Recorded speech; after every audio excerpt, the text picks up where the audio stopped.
एक गांव में एक बूढ़ी माई रहती थी। माई का आगे पीछे कोई नहीं था, इसलिए बूढ़ी माई बेचारी अकेली रहती थी। एक दिन उस गांव में एक साधु आया। बूढ़ी माई ने साधु का बहुत ही प्रेम पूर्वक आदर सत्कार किया। जब साधु जाने लगा तो बूढ़ी माई ने कहा, महात्मा जी, आप तो ईश्वर के परम भक्त हैं। कृपा करके मुझे ऐसा आशीर्वाद दीजिए जिससे मेरा अकेलापन दूर हो जाए। अकेले रह रह करके उब चुकी हूँ। साधु ने मुस्कुराते हुए अपनी झोली में से बाल गोपाल की एक मूर्ति निकाली और बुढ़िया को देते हुए कहा, माई ये लो आपका बालक है, इसका अपने बच्चे की तरह प्रेम पूर्वक लालन पालन करती रहना। बुढ़िया माई बड़े लाड़ प्यार से ठाकुर जी का लालन पालन करने लगी। एक दिन गांव के कुछ शरारती बच्चों ने देखा कि माई मूर्ति को अपने बच्चे की तरह लाड़ कर रही है। नटखट बच्चों को माई से हंसी मजाक करने की सूझी। उन्होंने माई से कहा, अरे मैया सुन, आज गांव में जंगल से एक भेड़िया घुस आया है जो छोटे बच्चों को उठाकर ले जाता है और मारकर खा जाता है।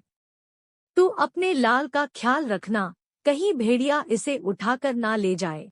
बुढ़िया माई ने अपने बालगोपाल को उसी समय कुटिया में विराजमान किया और स्वयं लाठी छड़ी लेकर दरवाजे पर पहरा लगाने के लिए बैठ गई। अपने लाल को भेड़िए से बचाने के लिए बुढ़िया माई भूखी प्यासी दरवाजे पर पहरा देती रही। पहरा देते देते एक दिन बीता, फिर दूसरा, तीसरा, चौथा और पांचवा दिन बीत गया। बुढ़िया माई 5 दिन और 5 रात लगातार बगैर पल के झपकाए भेड़िए से अपने बालगोपाल की रक्षा के लिए पहरा देती रही। उस भोली भाली मैया का यह भाव देखकर ठाकुर जी का हृदय प्रेम से भर गया। अब ठाकुर जी को मैया के प्रेम का प्रत्यक्ष रूप से आस्वादन करने की इच्छा हुई। भगवान बहुत ही सुंदर रूप धारण कर वस्त्राभूषणों से सुसज्जित होकर माई के पास आए। ठाकुर जी के पाँव की आहट पाकर माई डर गई कि कहीं दुष्ट भेड़िया तो नहीं आ गया मेरे लाल को उठाने। माई ने लाठी उठाई और भेड़िए को भगाने के लिए उठ खड़ी हुई। तब श्याम सुंदर ने कहा, मैया मैं हूँ, मैं तेरा वही बालक हूँ जिसकी तुम रक्षा करती हो। माई ने कहा, क्या, चल हट, तेरे जैसे बहुत देखे हैं, तेरे जैसे सैकड़ों अपने लाल पर न्योछावर कर दूं, अब ऐसे मत कहियो, चल भाग जा यहाँ से। ठाकुर जी मैया के इस भाव और एकनिष्ठता को देखकर बहुत ज्यादा प्रसन्न हो गए।